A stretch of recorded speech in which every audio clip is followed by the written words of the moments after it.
ini soundscape ini kategori apa sih? Aliran musik atau memang sebuah apa itu? Tolong Rani jelaskan. Pada akhirnya Rani punya kesimpulan bahwa suara ini akan terus berubah. Kebudayaan kita terus berubah, terus bergerak. Untuk saat ini Rani mau ajak semua kawan-kawan dari seluruh Nusantara untuk mengarsipkan bersama gitu. Iya. Mungkin kalau dari dulu yang namanya artefak, kemudian ada produk-produk budaya, tradisi dan lain-lain. Bagaimana dengan suara?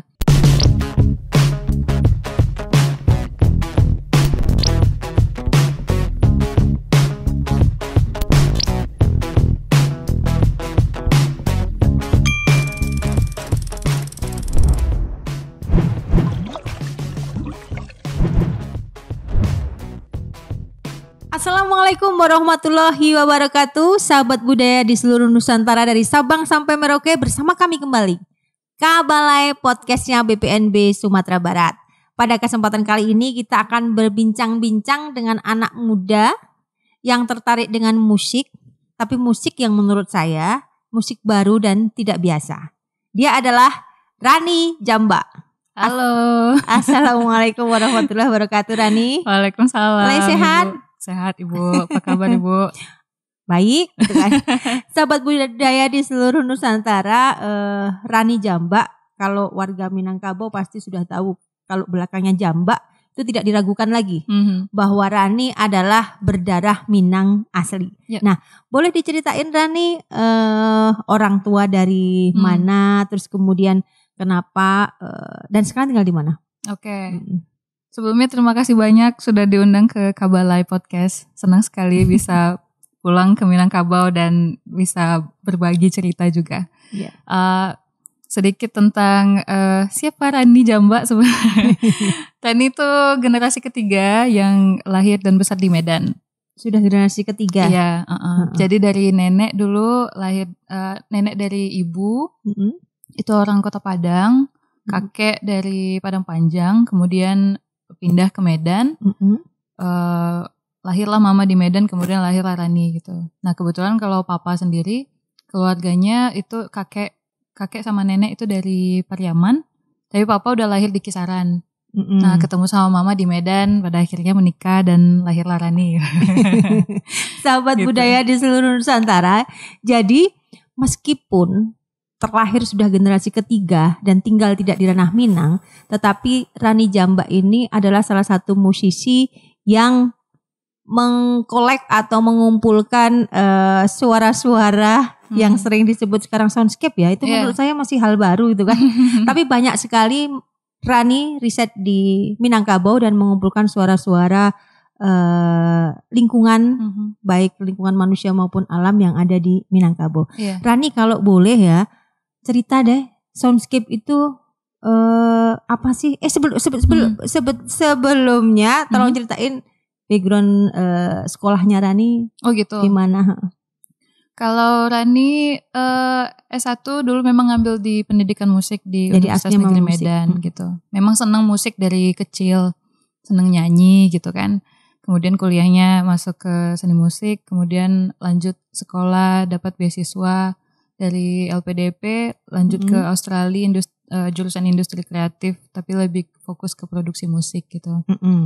Nah mungkin itu sih latar belakang musikal Rani. Tapi kalau dari kecil seneng nyanyi, kemudian dari SMP ngeband sama kawan-kawan. Oh jadi gitu. Memang udah dari mungkin dari bayi sudah dengar musik, suara-suara musik, mungkin orang tua sering memperdengarkan musik. Pasti, karena keluarga Rani tuh seneng nyanyi semua. Jadi kalau kumpul tuh pada nyanyi. Kayaknya ibu kalau gabung pasti kita nonstop nyanyi deh. Orang Minang memang menyanyi gitu kan. Nah terus boleh gak diceritain sahabat budaya di seluruh Nusantara mungkin pengen tahu juga ini soundscape ini kategori apa sih? Aliran musik atau memang sebuah apa itu? Tolong Rani jelaskan. Sebenarnya nih mungkin Rani bisa menjelaskan apa yang Rani pahami ya, karena Rani nggak apa ya, sebenarnya masih baru juga sih untuk berpraktek ataupun masuk ke dalam dunia soundscape. Yang Rani pahami, soundscape itu adalah landscape suara yang kita dengar, surrounding kita, di sekeliling kita suara apa aja yang hadir gitu. Dan kalau mau cerita kenapa pada akhirnya tertarik dengan soundscape gitu ya. Rani sejak kuliah master di Australia itu mulai berpraktik di dalam dunia musik elektronik. Kemudian ketika balik ke Medan tahun 2018 ketemu sama teman, ada orang Jerman, kita cerita-cerita tentang keberagaman suara dan bagaimana dia merasa, wah Medan ini berisik banget ya, kata gitu.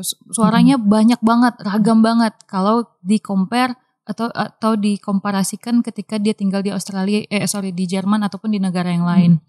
Kebetulan karena Rani baru pulang dari Australia, pasti lingkungan audionya kan sangat berbeda gitu ya. Yeah. Jujur ketika Rani balik dari Australia itu kalau Rani ke jalanan umum naik angkot, itu kayak pusing gitu loh Bu, karena terlalu tinggi desibelnya, terlalu ribut, polusi suara luar biasa gitu.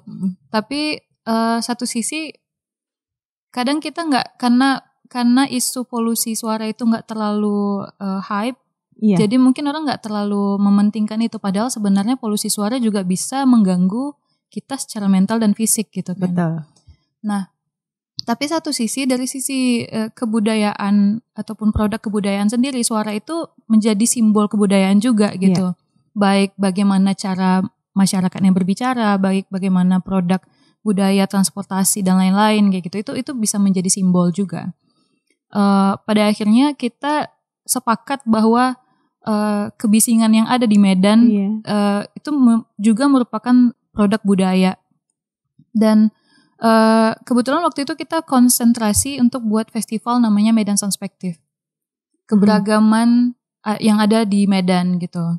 Nah, salah satu karya yang ditampilkan di situ adalah experimental silent movie, di mana film silent movie yang nggak ada suaranya, nggak ada audio sama sekali. Tapi Rani mengerjakan musiknya ataupun audionya secara terpisah. Jadi kita punya kesepakatan temanya apa, Medan dalam waktu 24 jam. Kita bergerak dari pedoman itu saja. Artinya orang visual dan orang musik punya perspektif yang berbeda pasti. Terkait dengan suara dari 24 jam itu. Iya, jadi kelilinglah Rani kota Medan nih, suara apa yang paling identik di Medan dalam waktu 24 jam. Pada akhirnya Rani banyak menemukan hal yang baru yang mungkin selama ini Rani dengar, tapi Rani nggak peka bahwa itu adalah sesuatu gitu. Jadi pada waktu S1 belum kepikir ke soundscape ini? Belum sama sekali. Terus waktu S2 juga belum terpikir ke soundscape. Jadi setelah ketemu orang Jerman. Iya, ketika kita cerita soal tentang suara gitu kan, pada akhirnya ini ada, sebenarnya wilayah soundscape itu udah dibahas dari berapa puluh tahun yang lalu gitu kan. Tapi mungkin karena juga nggak terlalu populer ya di dalam dunia kontemporer, mungkin sangat biasa soundscape ini gitu. Nah, pada akhirnya disitulah buat karya Rani, memaksa Rani pada akhirnya merekam suara keliling segala macam, dan secara praktik pada akhirnya Rani menemukan satu formula baru bahwa membuat musik itu pun nggak hanya harus dari instrumen. Benar. Artinya suara-suara yang ditangkap itu punya keunikannya sendiri, warna-warna sendiri gitu. Pada akhirnya karena Rani pendekatannya musik elektronik secara teknis, Rani bisa bereksplorasi dan menemukan kemungkinan-kemungkinan baru dalam memproduksi musik itu sendiri kayak gitu. Jadi sebetulnya itu kebetulan, kalau kita ngomong kebetulan bener nggak sih? Kebetulan yang pas kan seperti itu. Artinya secara background pendidikan Rani memang jurusannya musik, tapi yang ini ya untuk apa tadi yang untuk S2-nya? Produksi musik, musik yang industri kreatif itu kan. Nah, secara kebetulan ketemu dengan orang Jerman yang ternyata ini potensi loh. Soundscape ini, suara sekeliling itu potensi gitu. Jadi sahabat budaya di seluruh Nusantara,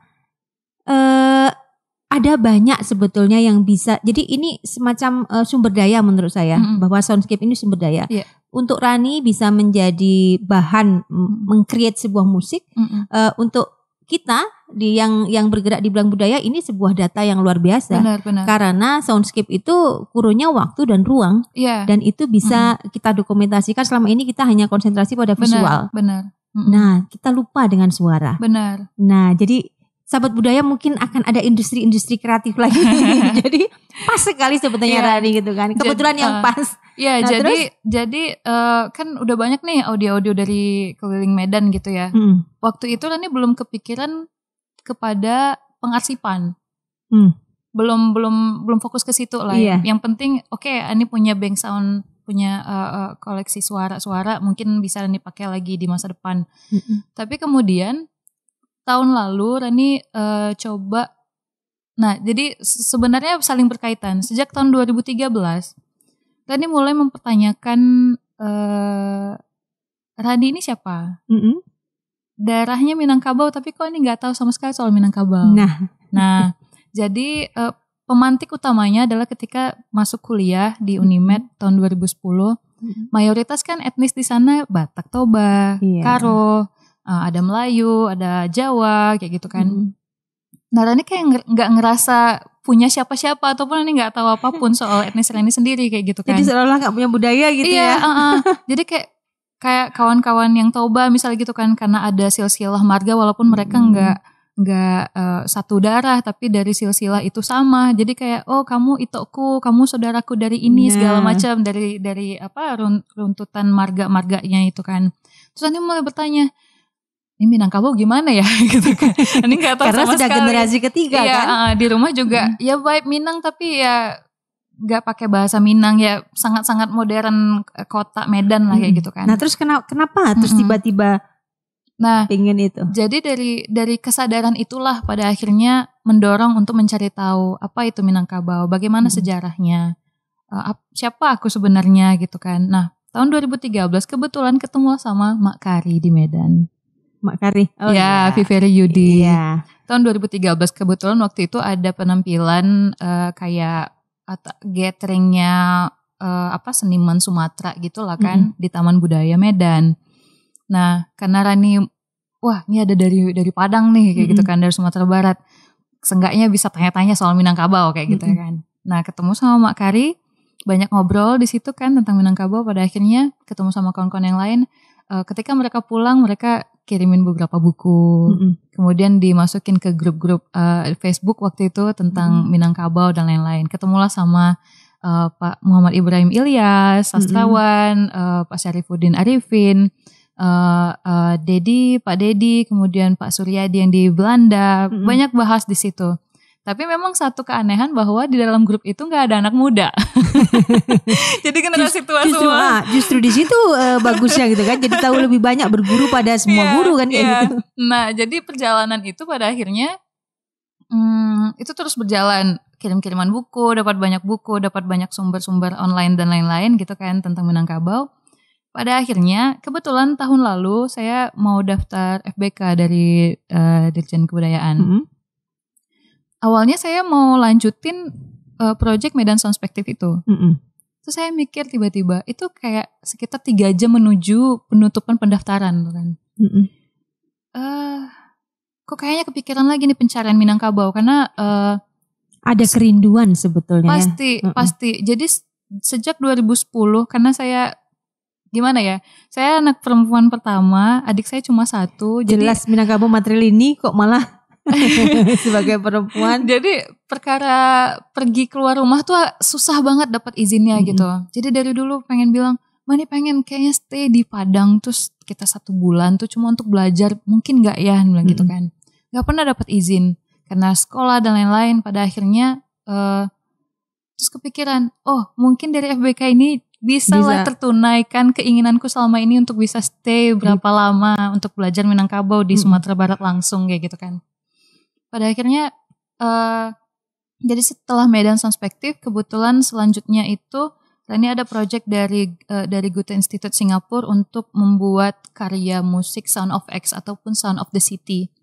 Masih relate sih sama Medan Soundspective tadi. Jadi ada sebuah karya audiovisual dari soundscape yang ada di kota gitu kan. Nah pada akhirnya kayaknya nih bisa nih untuk mencari Minangkabau dan kemudian membuat karya tentang Minangkabau dari pendekatan produksi yang seperti itu juga gitu. Pada akhirnya Rani buatlah proposalnya Suara Minangkabau, yang dimana waktu itu Rani membagi pakai wilayah kebudayaan Minangkabau, Dare, Pasisia dan Rantau. Tapi Rantau itu Rani pakai pendekatan Rani sebagai anak rantau. Artinya mungkin audio yang Rani ambil dari Medan kayak gitu kan. Nah, alhamdulillah lolos. Pada akhir tahun lalu Rani berangkatlah sekitar 2 minggu mengelilingi Minangkabau ke beberapa wilayah untuk merekam suara. Nah, dari situlah pada akhirnya Rani punya kesimpulan bahwa suara ini akan terus berubah. Kebudayaan kita terus berubah, terus bergerak. Makanya terus termasuklah suara itu, pengarsipan suara itu pada akhirnya pengarsipan itu kan. Karena kita sekarang di dunia digital. Mungkin kalau dari dulu yang namanya artefak, kemudian ada produk-produk budaya, tradisi dan lain-lain. Bagaimana dengan suara? Padahal kita bisa mempelajari sejarah dari suara gitu. Benar. Kan. Karena alam berubah. Pasti kayak hewan-hewan mungkin ada yang punah. Klakson mobil gitu. Mungkin berubah. Produk tahun berapa? Artinya itu tadi identity. Sebuah wilayah ataupun sebuah kebudayaan itu bisa dibaca juga melalui suara gitu. Nah, pada akhirnya Rani menawarkan suara Minangkabau ini yang pertama adalah pengarsipan suara karena Rani yakin 20-50 tahun yang akan datang berubah. Ini akan sangat berguna untuk generasi mendatang mempelajari Minangkabau seperti apa. Yang kedua adalah penawaran Rani terhadap penciptaan karya. Bagaimana suara-suara ini berpotensi untuk kita kembangkan menjadi sebuah karya baru kayak gitu. Iya, jadi sahabat budaya di seluruh Nusantara berawal dari kerinduan terhadap kampung halaman, meskipun mohon maaf kan, kalau orang Medan bilang maaf cakap ya. Yeah. Rani dididik di metropolitan yang multicultural sehingga secara budaya tidak intensif dididik secara Minangkabau. Tapi karena darah Minangkabaunya kental, dia memang pingin balik. Yeah. Makanya terus kemudian Rani eksperimen atau melakukan penelitian di Minangkabau. Yeah. Jadi jangan khawatir sebetulnya budaya akan hilang karena ini contohnya dia menggali ke nenek moyangnya. Tetap ada yang manggil sebenarnya. Tetap ada yang manggil. suara dari kampung halaman. Yeah. Nah, kemudian begini Rani, kenapa dalam bayangan Rani ini kira-kira soundscape ini bisa menarik pendengar atau bisa akan menjadi sesuatu yang karena di Indonesia mungkin baru ya. Dibilang baru sih enggak, tapi mungkin peminatnya ataupun audiensnya belum banyak. Nah, jadi ada nggak keinginan Rani bagaimana caranya biar audiensnya banyak gitu dan menyadarkan juga ke generasi muda bahwa tidak hanya dijadikan sebagai sebuah instrumen untuk menghasilkan sebuah musik, tapi juga dia adalah bisa diarsipkan dan itu adalah bukti sejarah. Nah, kan seperti itu. Jadi menurut Rani anak muda sekarang gimana? Kira-kira bisa nggak? Yeah. Jadi sebenarnya perjalanan musikal Rani ini ya Bu ya, seperti ilmu apa yang sudah Rani dapatkan, kemudian aplikasinya itu jadi challenge untuk Rani dalam dunia profesional. Nah, salah satu pendekatannya adalah Rani kan kuliah di bidang industri kreatif. Bagaimana karya seni itu dikemas sedemikian rupa ketika kita berbicara dalam ranah industri kayak gitu kan.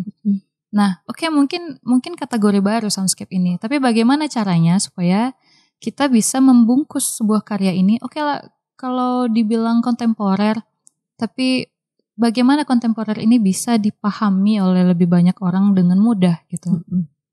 Maka perlu banyak strategi.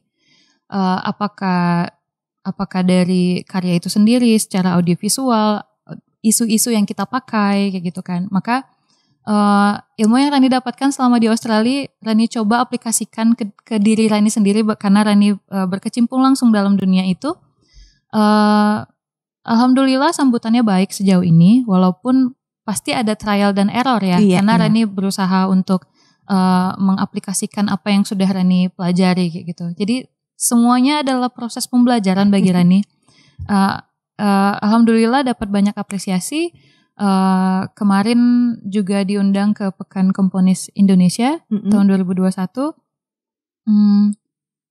Rani bawa konsep soundscape ini dan beberapa kolaborasi internasional terjadi juga. Jadi menurut Rani, jadi secara pengamatan kita bahwa soundscape ini nanti akan berkembang kan? Pasti. Jadi Rani pribadi punya mimpi untuk bisa mengumpulkan ataupun mengarsipkan suara-suara dari seluruh Nusantara. Pasti Rani punya kapasitas. Gak mungkin kapasitas waktu, tenaga, uang. Gak mungkin Rani bisa mengelilingi Nusantara dalam waktu singkat gitu. Nah, jadi caranya seperti apa? Rani sedang merancang website namanya Soundscape Nusantara, di mana kawan-kawan semuanya bisa menjadi sound recordist.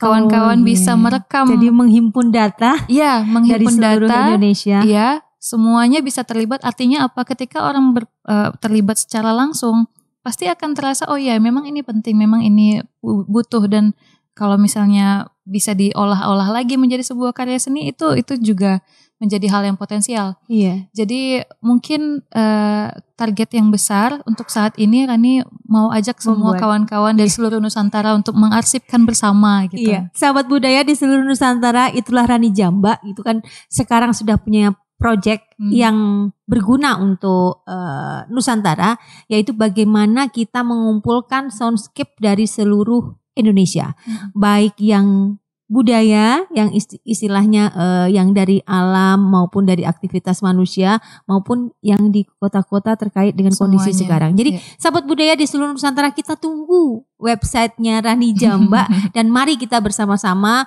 mengarsipkan karya atau mengarsipkan potensi-potensi yang ada di Indonesia ini terkait dengan soundscape. Sahabat budaya di seluruh Nusantara, demikianlah obrolan kami di Kabalai Podcast BPNB bersama Rani Jamba. Terima kasih, salam budaya, assalamualaikum warahmatullahi wabarakatuh.